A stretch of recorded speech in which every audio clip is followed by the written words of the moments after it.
Speaking of laruan, naalala niyo ba yung paborito kong laruan? Well, kaibigan? Yes? Dito na pala ang kamay, paa, tama.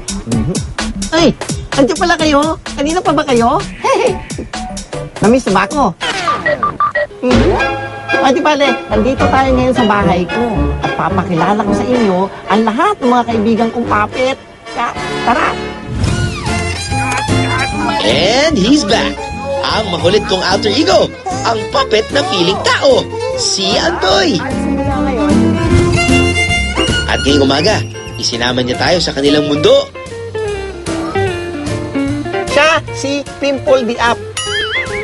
Hi, Pimple. Pogi, no? Magaling ba kayo maglaro ng Plants vs. Zombie? Ayan, siya. Pasensya na kayo, ha. Tulog sila ngayon, eh. Hindi natin sila pwede istorbuhin. Pero ito, lika, sundan niyo ako. Master Jedi. Siya si Yoda. Ang creator ni Andoy at ng libu-libo pang mga puppet na ito, ang puppeteer at puppet maker na si Carlo Magno. Para maging mas makatotohanan ng kanyang puppet, pili at planado ang mga materyales nito. Ang palaman o stuffing down na magandang gamitin para sa ulo at katawan, foam!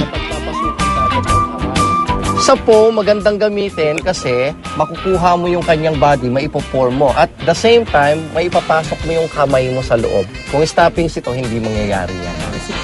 Kasi babagsak ang mga stoppings sa ilalim. Para naman sa mga paa at kamay ng puppet, may dalawang stuffing na pwedeng pagpilian. Ang cotton o yung gawa sa hibla ng mga sinulit, o yung kagaya ng ginagamit sa stuffed toys kanina na polyester fiber. Mas magaan ito kaysa rito. Ito din yung ginagamit sa unan.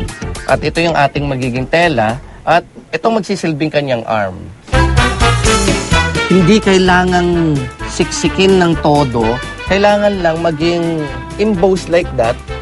Parang ganyan lang siya. At hindi kailangan maging mabigat. Most important, maging magaan yung kamay ng kanyang puppet.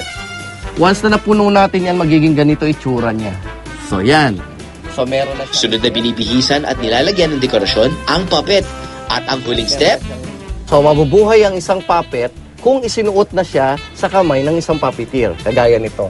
Hey kuya, gusto kayong lahat dyan. Sino sila? Mga kaibigan mo sila. Talaga? Kaibigan ko sila? Hello, Andoy? Bossing! Kumusta ka na? Nandito ako. Iniwan mo na ako. At nagbago ka na rin ng buhok. Paano to? Magpapalit na rin ako ng buhok para magkamukha na tayo uli. Ha? Okay lang yan. Magpahaba ka lang ng buhok. Kunin mo na ako ulit. Sige na. Sige na. Bossing! Bossing! Bossing! Hello? Hello? Hello, Choppy? Oh, sorry, Andoy.